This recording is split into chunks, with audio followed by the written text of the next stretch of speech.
And whenever you're ready, if you want to give a. Is Jalen here? There he is. Okay. Just connecting to audio, I think. Okay. So I'm happy to introduce Jennifer, and Jennifer, you can introduce everyone who you have brought to us. Is that okay? Yeah, it's just Jalen Williams and myself. So Okay. Yeah. So I think we all know you, Jennifer, but this is Jennifer Bannister of Teen Empowerment, and she has a presentation this morning that includes the film that TE put together. Was it 2 years ago or last year? 2020. 2020. I lose track with COVID, I'm afraid. And so we're going to view that. Some of us may have seen that before at the luncheon, but it's a wonderful film, and I'm really looking forward to seeing it again. And then we're going to talk about TE's plans coming up, having to do with the luncheon and with the exhibit. And so, excuse me, I'm just going to say, Jennifer, the floor is yours, or whatever on Zoom it is that's yours. Exactly. Hi, everyone. Thanks for having us. I think we haven't done one of these since we were in person. So this is apparently how you've been doing it for the last few years. So I'm glad that you continued. For anyone who doesn't know, Jennifer Bannister, I'm the Development Collaborations Manager at Teen Empowerment, and have been with Teen Empowerment for many, many years now, over 2 decades. And Wow. And so, DPC has been an instrumental partner since very early. And I used to host the Mayor's Youth Advisory Council when we were in the building, and just has been a joy to work with, and especially what has become known as the Justice League. And yeah, so we really appreciate you all. And we actually I'm going to be turning this over to Jalen to really give more of an introduction of this project, but we're really looking at how we got a grant from the Presbytery of Genesee Valley jointly between DPC and Teen Empowerment. And the whole concept was that this time we'd be working together on engaging the wider community with this story of Clarissa Street, because it has so much to do with how we became the greater Rochester region that we are today, especially in terms of segregation and inequities. And then how do we repair that harm? And so we're hoping that you all can help us engage folks around the exhibit and community conversations, which we will talk about at the end. But I'm going to turn it over to Jalen to introduce himself and what Clarissa Uprooted is. So my name is Jalen Williams. I've been a part of this project since the summer of 2019. I'm a youth history editor, and yeah, this project basically started as sort of just a summer job for us. We were working with the Clarissa Street reunion, and they wanted a way to have youth be involved with the reunion, so that like in a positive way. So they gave us our own stage. They reached out to Teen Empowerment, and they gave us our own stage. And we spent that summer taking in a lot of information from elders, whether it was oral histories, like one-on-one interviews with them, or just touring around the neighborhood, Clarissa Street itself. And we eventually did like spoken word, songs, dance on that stage. And we were able to achieve the goal of having like a interactive youth, like including youth into the reunion. And from there, we had created a documentary about it. And all this wasn't planned from the start. It just kind of, things fell into the right place. And personally, from this experience, I've gained a lot in terms of sort of being able to express myself And I think it has definitely had a really big impact for the youth and creating sort of intergenerational relationships between the youth and the elders. You know, working with them so often, you sort of build a bond. And eventually we took that, we created the documentary, which has been internationally seen.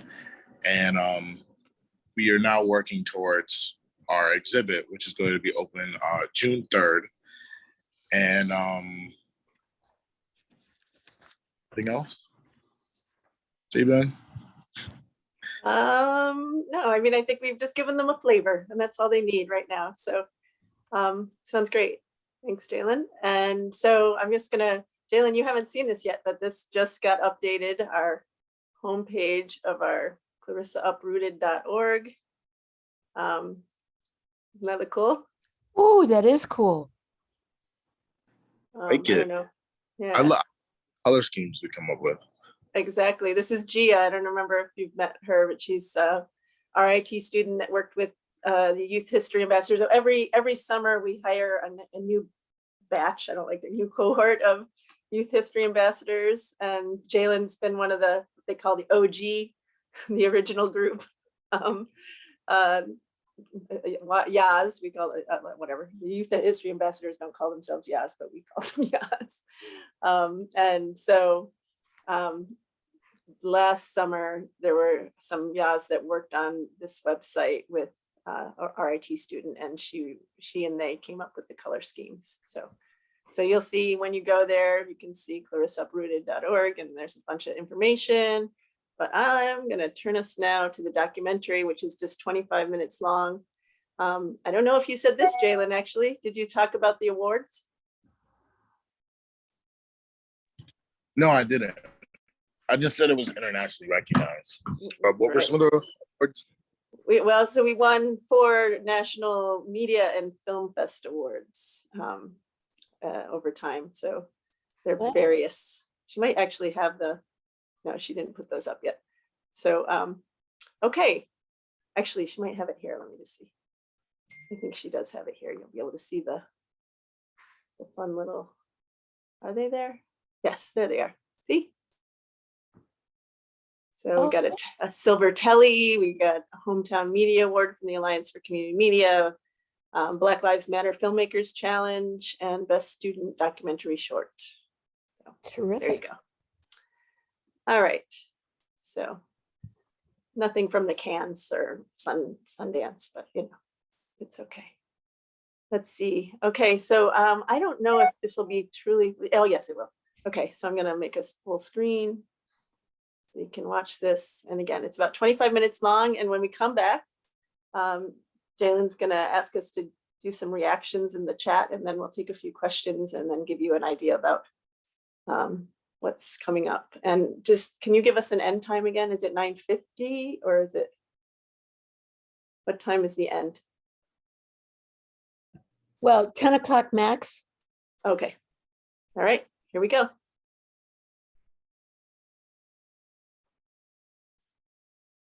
Oh, sorry, I didn't put the sound on. Got to start over. I always forget that. I thought I was all ready to go too. Darn. Okay, stop share.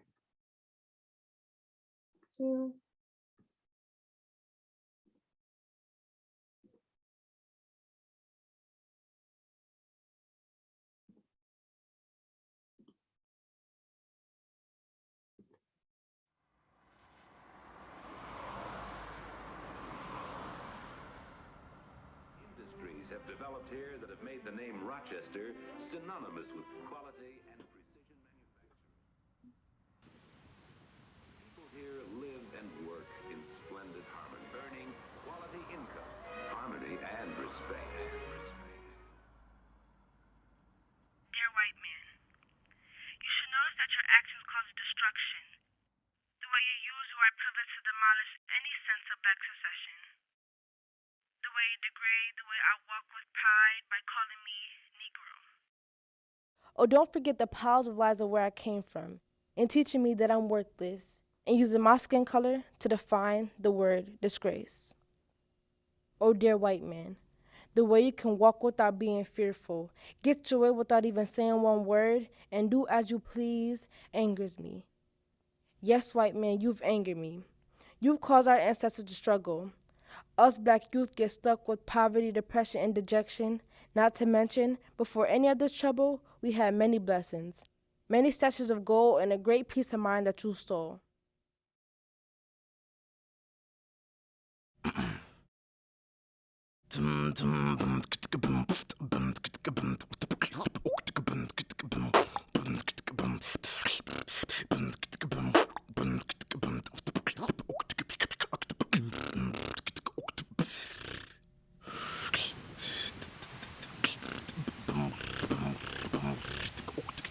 My name is Jalen Williams. I'm 15 and I'm from Rochester, New York.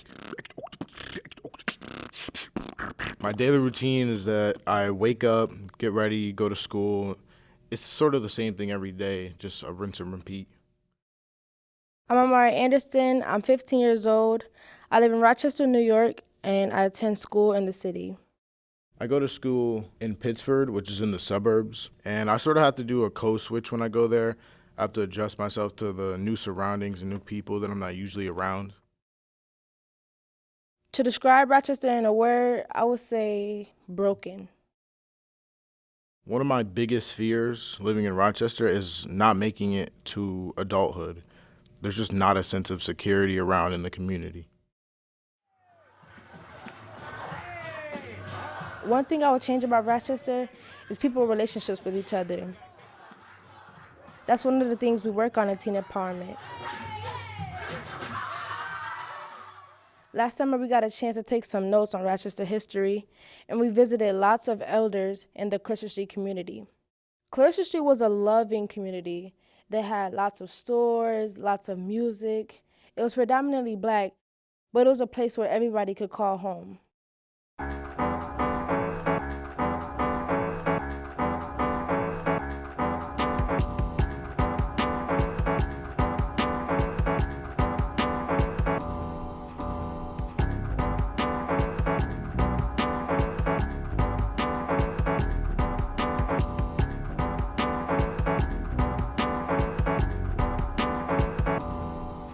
You really didn't have to go downtown to shop for anything.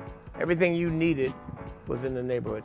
We had barbershops and liquor stores and grocery stores and Restaurants, we had cleaners. There was something called the Pissa. That's where all the jazz music came. Any musician that hit town, that's where they were at. Clarissa Street is the foundation of Afro Rochester. This was their Mecca. Clarissa Street, that was it.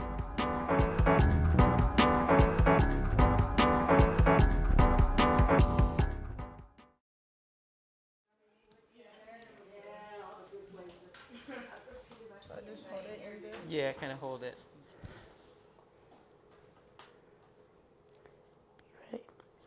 All right. Hi, I'm Desmani Meeks. I am a youth history ambassador, and me and Terry, we are going to be interviewing you on the history of the Clarissa Street or Court Hill area, and we are making a documentary about it. My pleasure to meet both of you.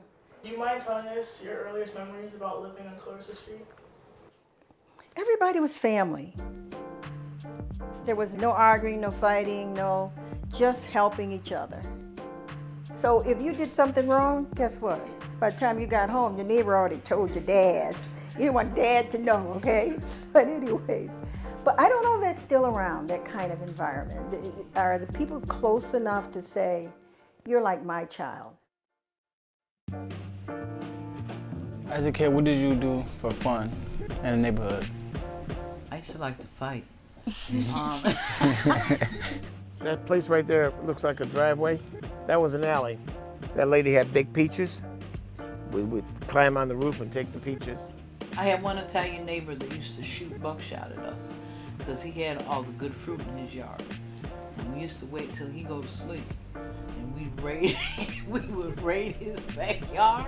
And I think he'd be sitting up waiting for us. He'd put rock salt in a shotgun. I kid you not. But he had, oh my God, that man had the fruit. I also remember a lot of the parties, street dances that we had together, you know? And especially when it came to Easter, well, back then, it was Easter strut. Everybody put on their so-called bonnet and we strutted down Clarissa Street. Like Sundays, all the ladies with the big hats after church, they'd walk up to Shep's and they would come from church, take off those big pretty Sunday hats, put them on that table. 2 o'clock in the morning, I was taking some of them home. I drive them home. They didn't have to call a cab or nothing like that. Drive them home. Easter time, the hats got piled up. As a child, my introduction to our music, R&B. I lived with my grandparents, and LaRue's Tavern was on the right-hand side here. And I'd go up in the attic and I would watch the people come to LaRue's to dance to music. And sometimes they would spill out on the street and I would see them on the street dancing, and they would to Lloyd Price. And I would get so excited just seeing them. And it was a wonderful memory from that time. Like I said, we didn't have to go anywhere. We had everything we needed right here.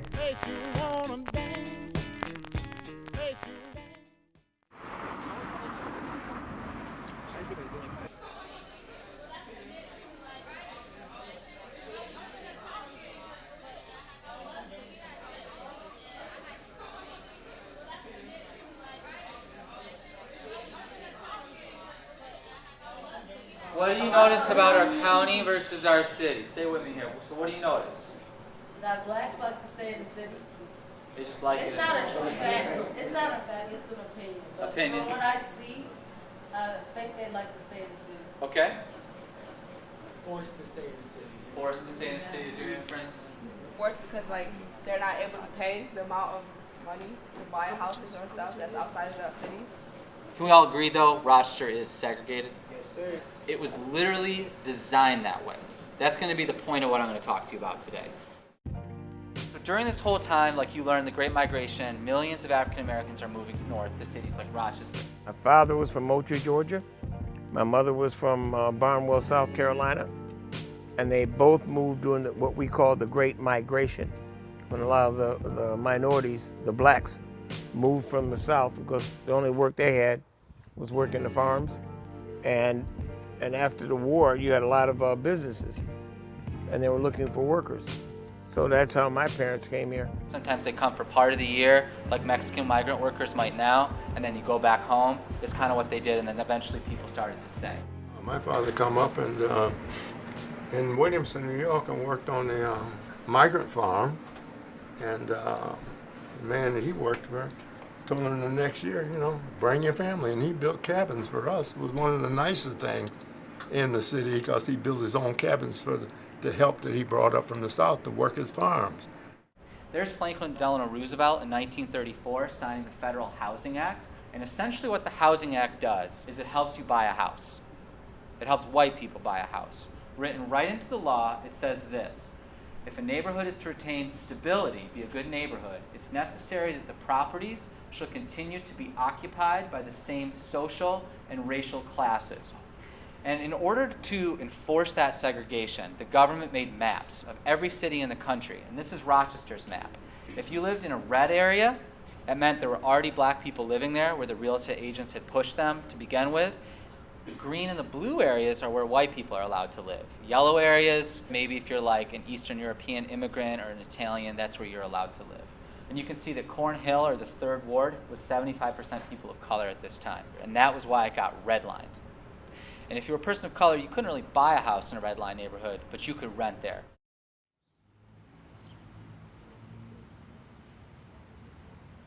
I think one of the challenges we faced that the elders had to face is a lack of opportunities to better ourselves within our community. Not everybody had a lot of money coming out of depression. My mother, like a lot of mothers in the neighborhood, they went to the suburban homes and they cleaned the houses or helped babysit. You young ladies going to school, going to high school, most of your advisors would advise you to take home ec. Either you're going to be a seamstress, a cook, or clean up. That's all your jobs. The counselors didn't do a good job of getting us ready for college. We had the military, or you had Kodak, Xerox, Bachelor manufacturing. The one counselor told me he didn't think I was college material. So when I graduated from undergrad, I made a point to go back and see him. And when I graduated with my master's, I went back to see him again because I think that was a disservice to a lot of kids in my generation. And a lot of kids who did go to college from this area went down south to the historical black colleges. Now, my father was upset when I told him I was going to school in South Carolina. He wouldn't speak to me the whole summer because his attitude was, I got you out of Jim Crow and all the segregation to come north to give you opportunities. We got a lot of good colleges here, but I just wanted to get away.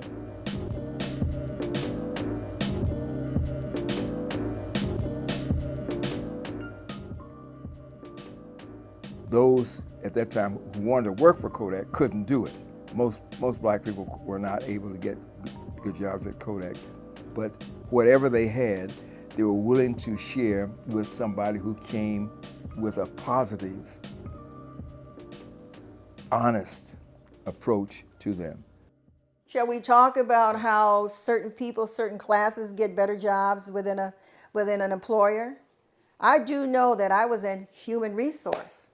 And in human resource, I can tell you who was up front was a pretty little blonde girl. Was Kathy up front? No. But anyways, sure, there was discrimination. Of course there was. But I still continued to do my job the best that I could do it. I moved up the ladder, but I also tried to make sure I kept my grounds. And I'm going to tell you what I did by keeping my grounds. Every time a person came to interview for me, and I know this is going to sound kind of, you did that? Well, yes, I did. Every person that came to me that was black, you hired. You hired. Come work with me. And we did. We worked together and we just burned it up. We did all the jobs. We did them. But if I didn't have that position, I wouldn't have been able to pull the people who I felt needed to have that chance to get in the Kodak and get the same kind of options that I had. So you said you were a police officer. So how was the police back then? Like, I know it was like a lot of brutality and stuff going on. Definitely, I will not deny that. I was the first black police officer in the city of Rochester, and you can understand. Oh, that's cool. That's cool. So you can understand that going in knowing nothing. When I got appointed, they gave me a club and a gun and said, "You're a policeman." I was called everything but a child of God, and I was called the N-word by the white society, shall I say, here in Rochester. We had good segregation in Rochester. Don't think that Rochester was a nice, pure, nice city. It was not.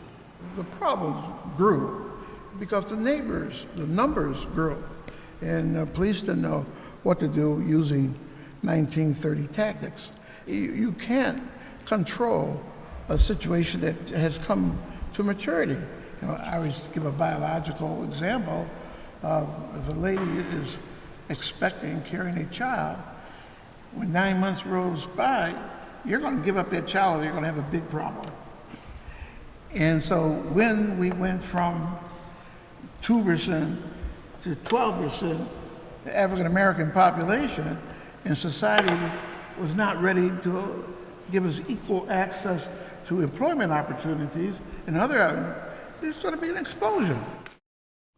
Do you remember any of the riots that would happen throughout 1960s? Do I remember? It started on my birthday, July 24th, 1964.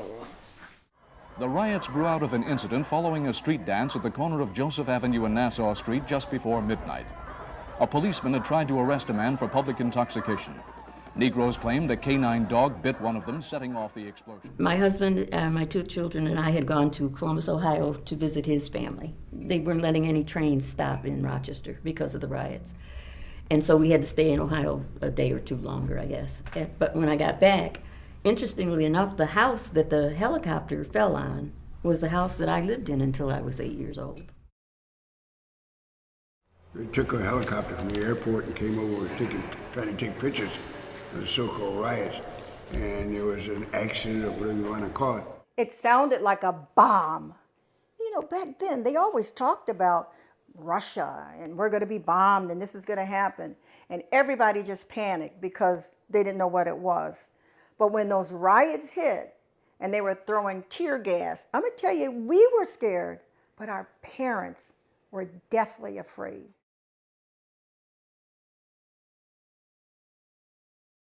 My father, who never drove, was coming home. He worked at a press company. He was an artist. And they had a curfew. That curfew said, and I don't remember the exact time, you cannot be on the street. They put my dad in jail. My father was put in jail, put on one of them hard benches until the next morning they let him go. So you know what I mean when I say something like, they don't care. My father was innocently coming home that time of night. The destruction and stuff. Were you surprised by it anyway? Don't remember. Honestly, I don't. My mind says that I shouldn't have been surprised because there was a lot of anger in the black community. There was reason for anger. So, but to go to the extremes that they went, I don't know. But you're conscious that it would happen again today. It could happen again today for exactly the same reasons. Why are we reliving the past? It's crazy. One last question. I have a question for you, okay? Was it a riot or was it a rebellion? Rebellion. Okay, so what is a rebellion? That's my last question for you. Shan't talk about this. They speak for something right. Well, what they want to get what they want, but they're speaking positive for it. They tired of getting forced to do something they don't want to do, so they fighting for what they think that means. Okay, that's reasonable. Have you ever been in a situation where you had to rebel, or you felt you had to rebel? And they came together. Yeah. All right. How many people feel that they've been in this situation? There are very serious connections between then, 55 years ago, and now. Are there? Defund the police! No justice, no peace! Defund the police! No justice, no peace! Ain't no power like the power of the people, because the power of the people don't stop.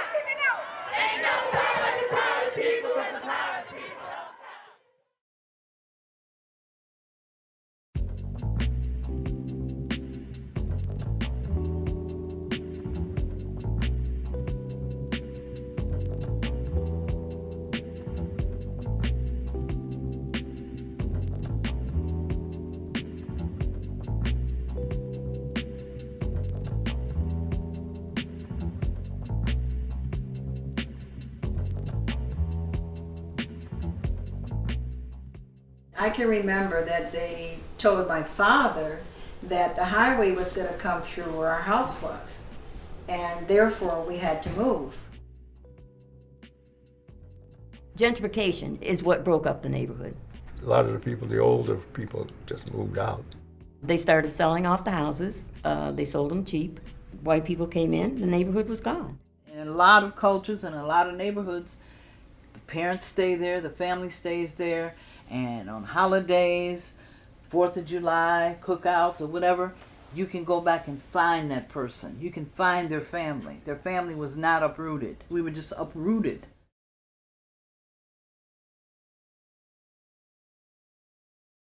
It started out as a street dance, you know. It was just going to be a street dance. And the next thing you know, it got bigger and bigger and bigger, and it was like, okay. People came from Jamaica, the islands, and California, and from everywhere to attend. It was awesome. A lot of people think that Clarissa Street Reunion is just another festival, but it's more than that. For 24 years, the Clarissa Street Reunion has been bringing people back together to celebrate the connections, the music, and the culture of the black community and of others who were displaced when Interstate 490 cut through people's houses, businesses, and cultural landmarks. Last year, we decided to create a youth stage at the Clarissa Street Reunion to, in a sense, pass the torch and the memories that the elders have. But it was also to express ourselves. Youngins like me don't want to keep the old ways, and it's like all the elderly are all stuck in the old days, and everybody's talking about making a change, but it seems to me everybody's afraid of change. Cause there's too many like me dying from gang banging and gangs. I swear they don't even aim, shoot anybody in range. I swear this world is so crazy, it got me going insane. We should appreciate school. Some people can't spell their names. A lot of homeless ones outside, so I hate when it rains. And some of y'all don't get it. Go ahead, call me insane. Cause all you do is complain, then run away from the change. But not me. I won't sit around and try and wait for the change. Cause I can't wait for the change, so I'm out here making the change. Thank you.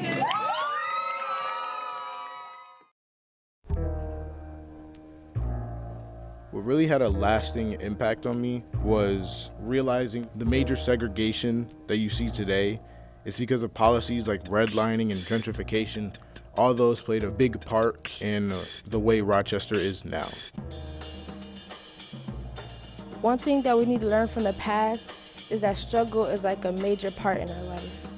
Society doesn't change without a little force. You have to get the power to force change in our society. There's an African proverb, and I never can remember it word for word, but as long as the enemy is the one that tells your story, it's not going to come out the way you need it to come out. Look back at that time, know that it was a really great time for us as a people, and see if you maybe can't find a way to bring back some of that togetherness. We need to support each other. We need to be there for each other. We need to understand that we're all in this together.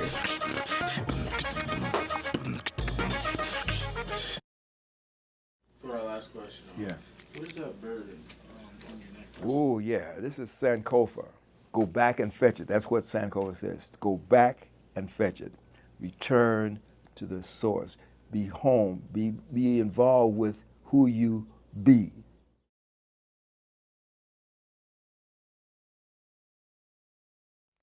Now that we gain back a sense that we were overthrown, we will find our way through the vines of courage and break the shackles that should have been broken a long time ago. And we will overcome. Overcome the hurt, overcome the disappointment, overcome the trauma, overcome the oppression, and turn regression into progression.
Uprooted!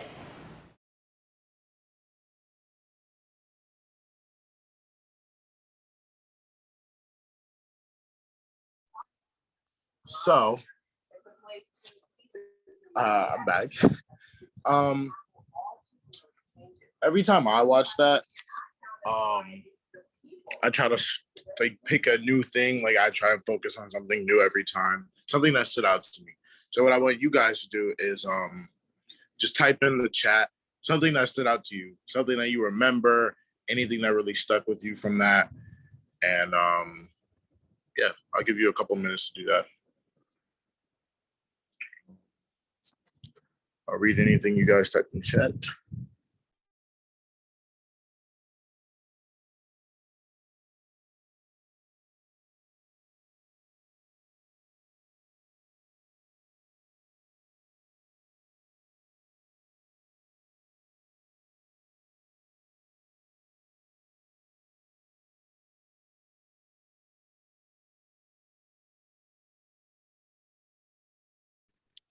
So, oh, okay, if I go ahead?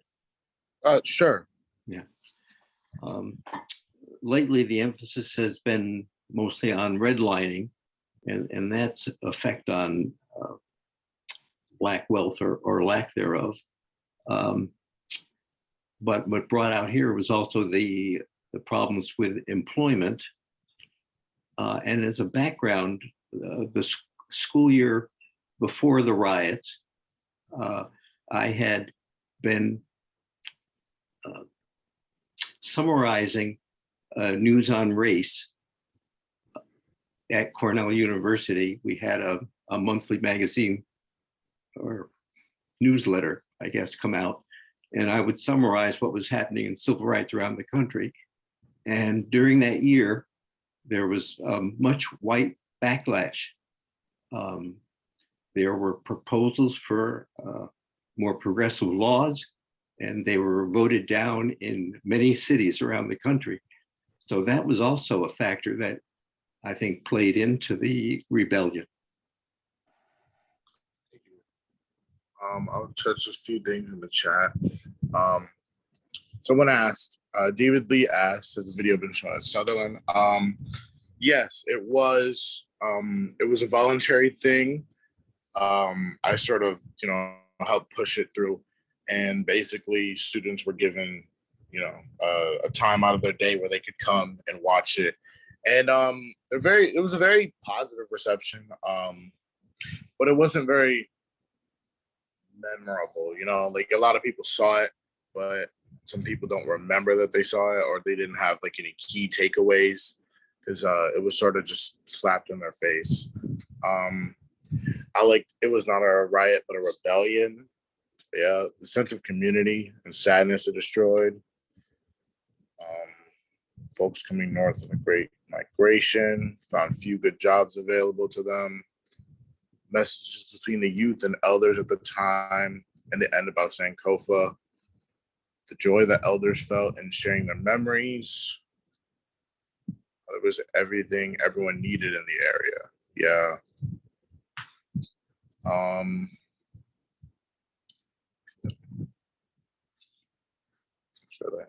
Yeah, put two together was, yeah, John, redlining was sort of, it was done like internationally, many cities that have heavy, dense black populations in like city areas, those were 9 times out of 10 redlined. And redlining was done all across the U.S., many cities. Like this story in Clarissa, I don't want to say it's not unique, but it's not new.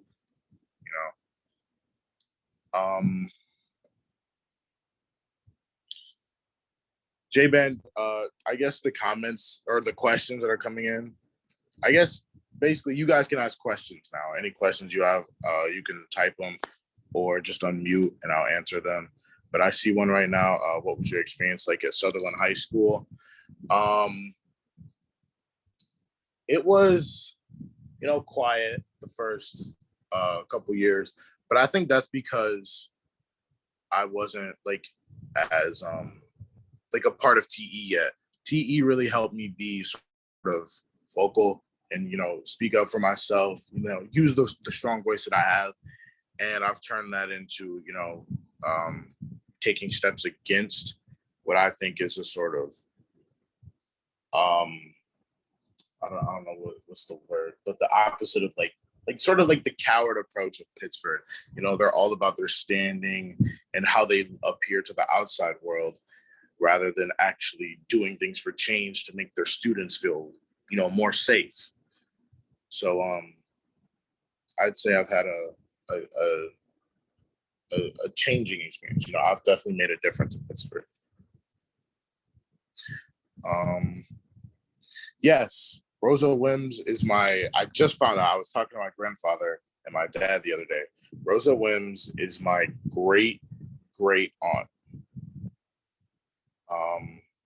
Yeah, they were just telling me about a lot of the things that she's done in the community. I know she runs a nonprofit organization. But yes, that is my great aunt. She would be very, very proud of you right now. I know she is. Thank you. I appreciate it. How did I learn of and get connected with teen empowerment? Originally for me, it was just a summer job. I had signed up through SOUP, or the Summer of Opportunities program, which hires youth like 15 at a minimum of 15 years old. I signed up through that, and my mom told me, oh, it'd be good for you just to do something called teen empowerment. And we had no idea what it was about. I didn't even know that they lived, or not lived, but the Genesee, the building on Genesee Street was like a mile down the road from me. I didn't know what they were, what they stood for. And, I kind of just got involved through that little summer employment program. That's how I found out about it. I'm going to answer one question, or not a question, it was a comment about George Eastman's racism. Apparently, the Eastman Museum is trying to more fully tell his story. And so I would encourage folks to lean on them to do that, because they've begun talking about it. I don't know exactly what that's going to look like, but they're trying to ride the wave of being more honest about history. So.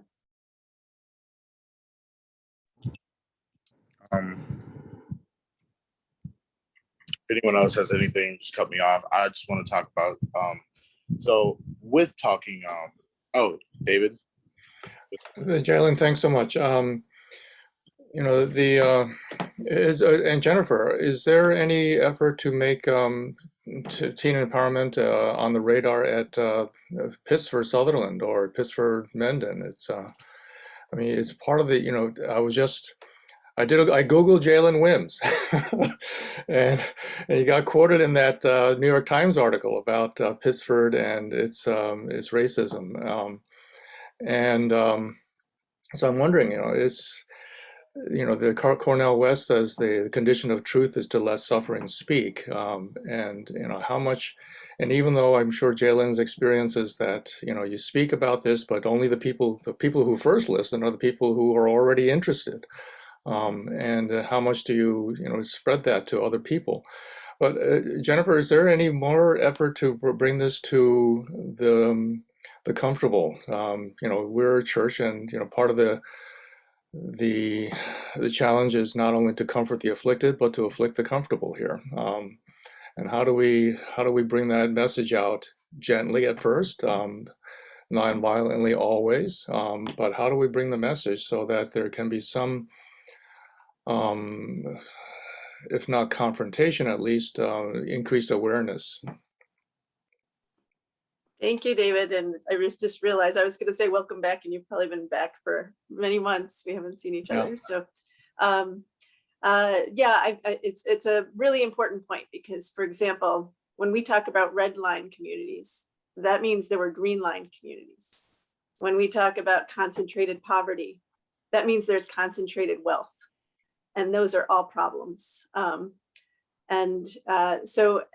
as far as teen empowerment's lane, our priority is definitely working with young people who have been marginalized and being able to be in a situation where they can uplift their communities. So that's where we're going to put our resources. Although you're totally right that there's the tools that we use and that Jalen's describing a bit are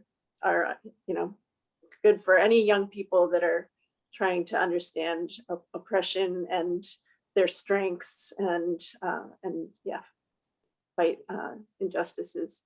But they do work best when it's young people who are finding their own power for the first time from the place of the marginalized situations. So, but what we do is this, like, we create bridges, and we've done urban suburban exchanges between schools before in Boston, where they were fighting for standardized testing requirements across the state. And so we were like, oh, if we're going to be working with urban and suburban students together, then they need to understand the inequities and then fight those, because that has so much to do with what they were fighting. And so when they are tied to goals, that's when we usually find those bridges. And so this exhibit, using this as a segue, and then if there's any other questions, please do.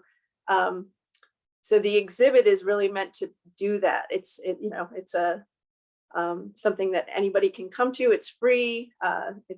We'll give you the hours and such. We're going to provide a calendar for people to sign up for group visits, and then people can just go on their own. But we're really trying to make this a situation where folks host dialogues, like come together with your group, reflect on it together. What does it mean? What part of it's your story? Because we can look at it like, oh, this is this neighborhood that's from longer ago, except folks are still alive for the time being, thankfully, because we were able to get this story. And it's a Black community that, the folks that you're talking about, David, may not identify with, like, that they have a part in that story, but they do. And so we're really hoping that places like DBC could offer that bridge and get people to really think about what's the impact, the historic impact on the people who live there, on our whole community, what's the multi-generational impact, because Rochester, we talk a lot about the corporate impact on Rochester and the way the jobs went away.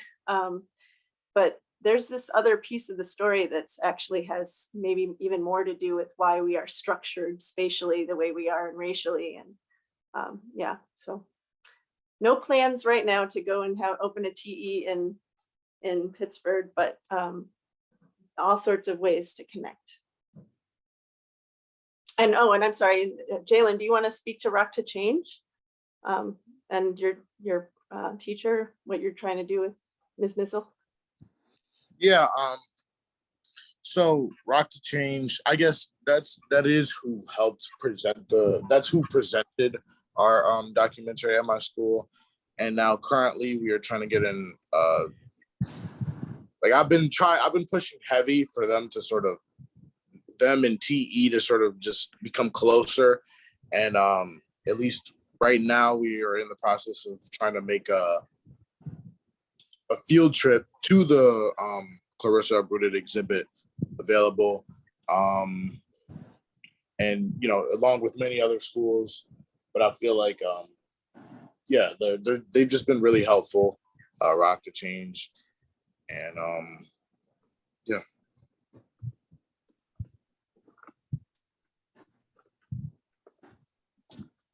So would you mind just telling us a little more about what Rock to Change is? Yeah, so Rock to Change is basically they gather like twice every year, and they do a race that we go to a race summit, and that's basically where we all get together, sort of talk about our experience in our own school districts, any accounts of racism we've seen within that district, or even just in general, like in any setting. And we'll come together, and it's an entire school day. There's food, We have breakout sessions. I actually hosted a breakout session, taking all this information that I've learned from TE when it was our school's sort of time to host it. I did do a breakout session about redlining and sort of getting people informed. So it's yeah, you come there to talk about it, learn a little bit, and then take all that information and do better for your school, your district. Take that information and build upon it.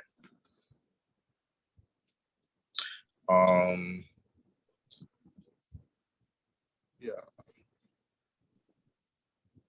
And I think it was started, I believe, by the former Western Rondequoit superintendent. And so it's like, I don't know, Jalen, do you have any idea how many districts are involved? The city, but like suburban and rural districts. I have no idea, but a lot. There's hundreds of students there every time. But no, I wouldn't know how many districts. Jalen, excuse me. You're in what grade now? Or are you graduating? I'm a senior. Aha. Well. Yep. Graduating soon. And can I ask your plans? Definitely go to college. It seems like I'm going to Geneseo. SUNY Geneseo.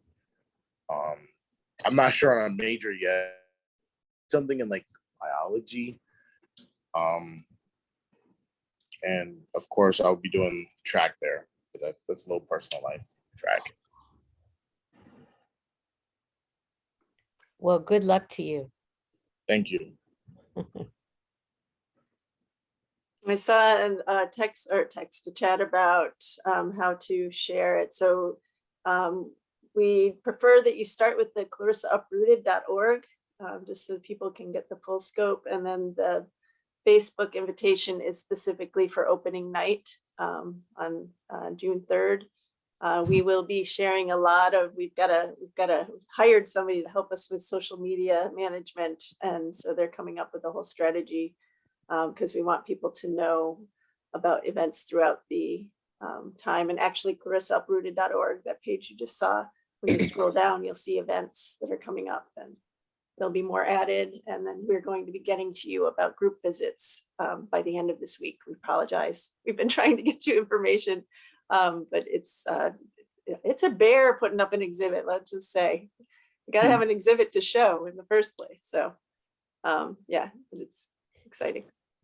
Jennifer, that wonderful card that I received in the mail about Clarissa Uprooted. This card? Yes. Yes. So can I ask, how many did you send out and to what mailing list? Right now, we just sent it to the Teen Empowerment mailing list. Yep, there you go, David. And how many is that? Oh, 5,000, I think, or something. I'm not sure. Yeah. I'd have to confer with our colleagues to find out, but yeah. And we have more. If people want to send by hand, we've got extras. I just wanted to answer a question real quick. John, I like that. BC before COVID. Yeah. TE just opened up another spot on the east side of Rochester. And yeah, I just wanted to share that because I'm really proud of that. And it's a big step. And I know that right across the street from the the west side TE building, they just bought that sort of plot of land over there, and we're going to be building another facility over there. And from there, their plan is to keep expanding. Getting on the east side of Rochester was a really big goal. Are the schools planning field trips to see this exhibit to take so a lot of students will be exposed? So yeah, Go ahead, Jim. that's one of our goals. like I said, we were trying to have it happen for my school, and it's open to any school, but just a lot of the issue with it is it's sort of late into the school year right now, but definitely trying to make it happen, be like a field trip for any school that would like to participate. So good. Marie had a question about sharing with city council, school board, other city leaders. Yes, all of the above, definitely.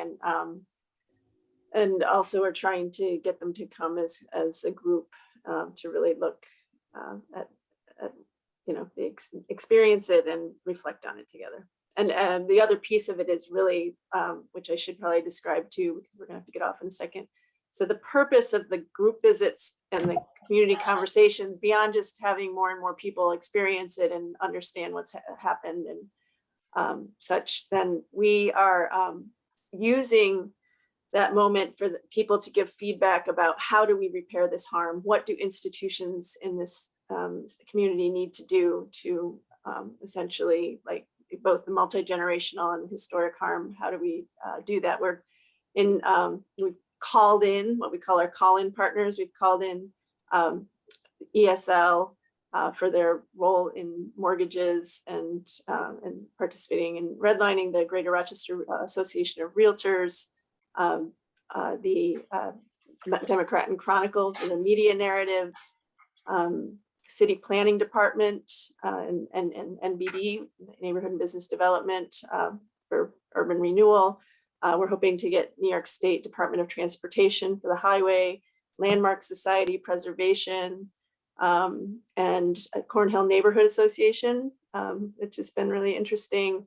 And RIT was also in the community. They were displaced by the highway, but they became one of the first institutions to leave downtown. And so we're really trying to take everything that people give to us through the exhibit feedback around repairing harm and funnel it into this process of dialogue that we're having with these call-in partners. And hopefully the goal is to have some action come out of it.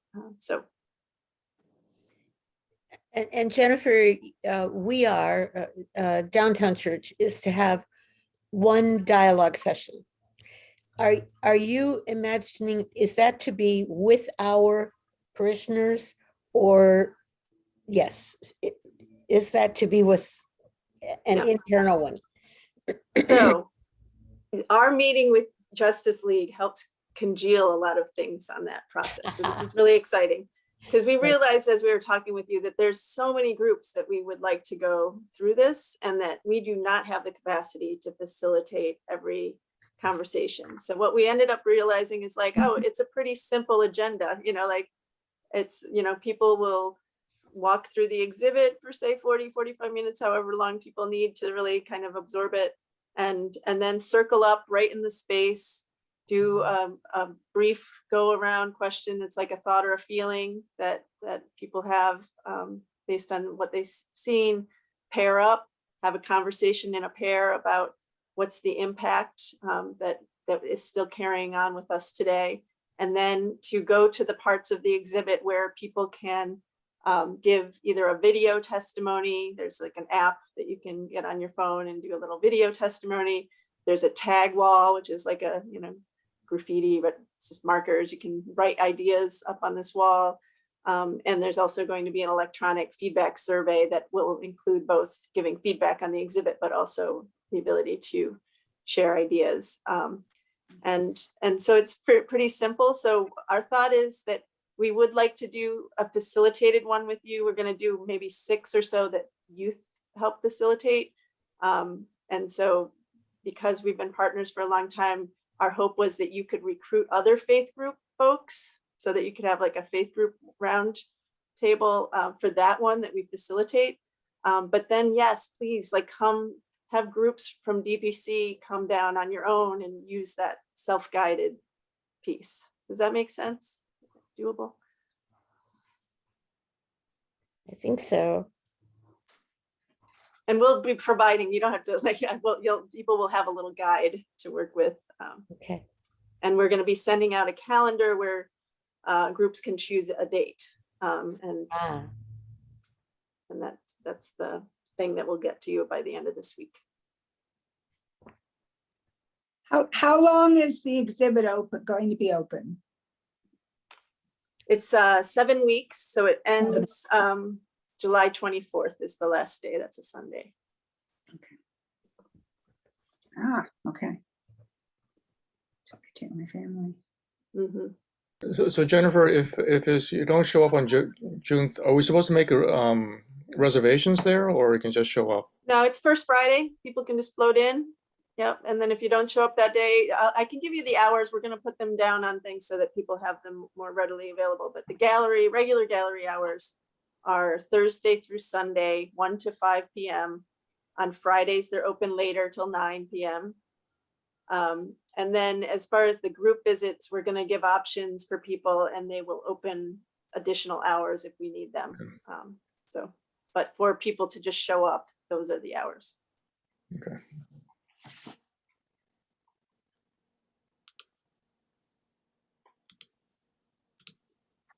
And it's 10:02. So do you have any more questions for Jalen or?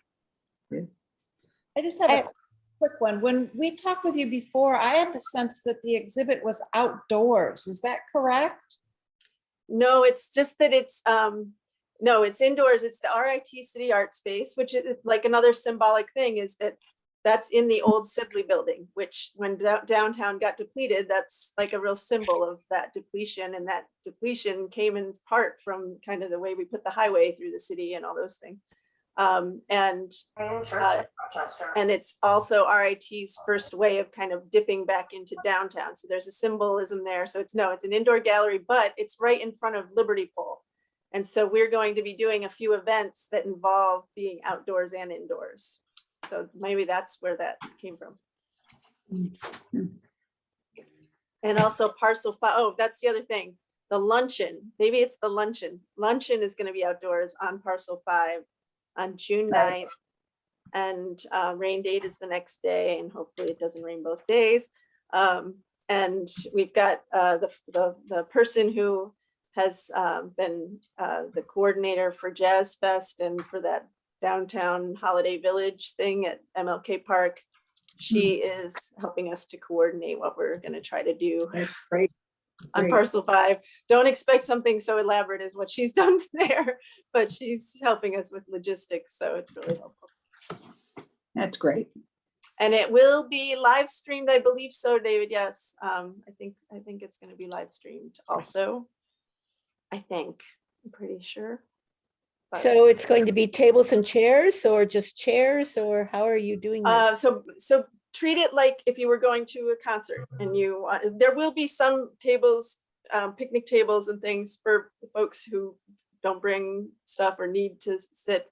You could bring blankets, you could bring like those concert chairs, that you sling over your shoulder. Yeah. It's that kind of setup, and there'll be food trucks. So we're going to have people, pick what they want and then go to the respective food truck and grab their food. And there'll be things going on around, and people can pre-sign up for a tour of the exhibit with people like Jalen and other docents. And then we'll do our kind of regular, not regular, but you know what I mean, honoring of folks. And Jalen, maybe you could speak to who you're honoring. If you'd like to.